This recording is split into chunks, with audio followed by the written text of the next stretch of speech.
ಆಕೆ 7 ವರ್ಷದವಳಿದ್ದಾಗ ಎಲ್ಲರಂತೆ ನಾರ್ಮಲ್ ಆಗಿದ್ಲು. ಆದರೆ ಇದ್ದಕ್ಕಿದ್ದಂತೆ ಒಂದಿನ ಸ್ಕೂಲ್ನಲ್ಲಿ ಪ್ರಜ್ಞೆ ತಪ್ಪಿ ಬಿದ್ದಿದ್ದಷ್ಟೇ.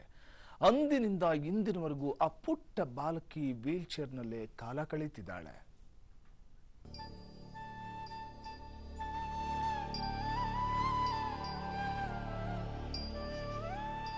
ಅಪ್ಪ ಅಮ್ಮನ ಒಬ್ಬಳೆ ಮಗಳು ನಿಧಿಗೆ 14 ವರ್ಷ ವಯಸ್ಸು.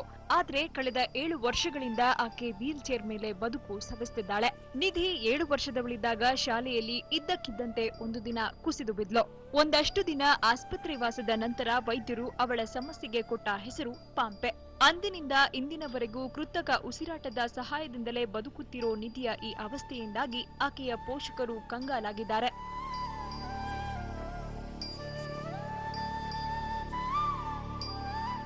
ನನ್ನ ಮಗಳಿಗೆ ಪಾಂಪೆ ಅಂತ ಹೇಳಿ ಡಿಸೀಸು. ಇದು ಎಂಜೈಮ್ ಡೆಫಿಷಿಯನ್ಸಿಯಿಂದ ಬರೋ ಕಾಯಿಲೆ. ಅವಳಿಗೆ 7 ವರ್ಷ ಇದ್ದಾಗ ಕಂಡು ಬಂತು. ಅಂದರೆ 2ನೇ ವರ್ಷದಾಗ ಸ್ವಲ್ಪ ಲಕ್ಷಣಗಳು ಕಂಡು ಬಂದು ಏನೋ ಅಂತ ಗೊತ್ತಾಗಿರಲಿಲ್ಲ. ಸೊ 7 ವರ್ಷದವರೆಗೆ ಆಲ್ಮೋಸ್ಟ್ 5 ವರ್ಷ ಎಲ್ಲ ಹಾಸ್ಪಿಟ್ಲ್ ಆಲ್ ಓವರ್ ಇಂಡಿಯಾ ತಿರುಗಾಡಿದ ಮೇಲೆ 7ನೇ ವರ್ಷಕ್ಕೆ ಡಯಾಗ್ನೋಸ್ ಆಯಿತು. ಅಷ್ಟರೊಳಗೆ ಆಲ್ರೆಡಿ ಎಂಜೈಮ್ ಅವಳ ಬಾಡಿಯಿಂದ ಕಡಿಮೆ ಆಗಿದ್ದರಿಂದ ಅವಳು ಕೊಲ್ಯಾಪ್ಸ್ ಆಗಿ ಒಂದು 45 ದಿನ ICU ಇದ್ಲು. ಆಮೇಲೆ ವೆಂಟಿಲೇಟರ್ ಮೇಲೆ ಹಾಕಿ ಅದರಿಂದ ಈಗ ಉಸಿರಾಡಿಸ್ತಾ ಇದ್ದಾಳೆ. ಆಮೇಲೆ ಒಂದು ಕಂಪನಿ ಜೆನ್ಸೈಮ್ ಅಂತ ಫ್ರೀ ಮೆಡಿಸಿನ್ ಕೊಟ್ಟಿದೆ, ಎಂಜೈಮ್ ರಿಪ್ಲೇಸ್ಮೆಂಟ್ ಥೆರಪಿ ಅಂತ. ಅದನ್ನು ಲೈಫ್ ಲಾಂಗ್ ಕೊಡಬೇಕು, ಅದು ತುಂಬ ಕಾಸ್ಟ್ಲಿ.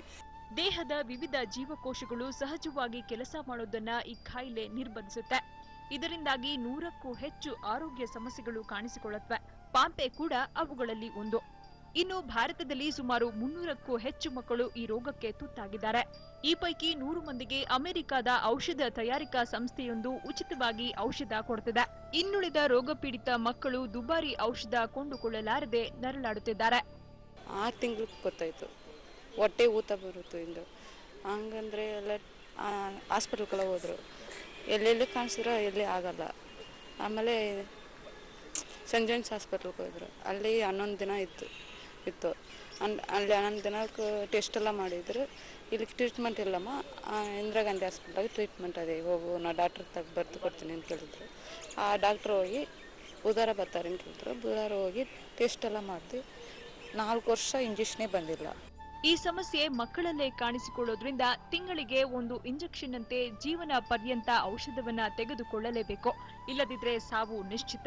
ಆದ್ರೆ ಇದಕ್ಕಾಗಿ ಅಪಾರ ಪ್ರಮಾಣದ ಹಣ ಅಗತ್ಯವಿರೋದ್ರಿಂದ ಪೋಷಕರು ಸಂಕಷ್ಟದಲ್ಲಿ ಸಿಲುಕಿದ್ದು ಸರ್ಕಾರ ಕೂಡ ಸಹಾಯ ಮಾಡ್ತಿಲ್ಲ. ಹಾಗೆಯೇ ಸೂಕ್ತ ಸಮಯದಲ್ಲಿ ಈ ಔಷಧಿ ಸಿಕ್ಕಿದ್ರೆ ಮಕ್ಕಳು ಕೂಡ ಎಲ್ಲರಂತೆ ಸಾಮಾನ್ಯ ಬದುಕು ನಡೆಸಬಲ್ಲರು. ಈ ನಿಟ್ಟಿನಲ್ಲಿ ಸರ್ಕಾರ ಕ್ರಮ ಕೈಗೊಳ್ಳಬೇಕಿದೆ ಅನ್ನೋದು ರೋಗಪೀಡಿತ ಮಕ್ಕಳ ಪೋಷಕರ ಮನವಿಯಾಗಿದೆ. ಸೌಮ್ಯ ಕಳಸ, ನ್ಯೂಸ್ 24, ಬೆಂಗಳೂರು.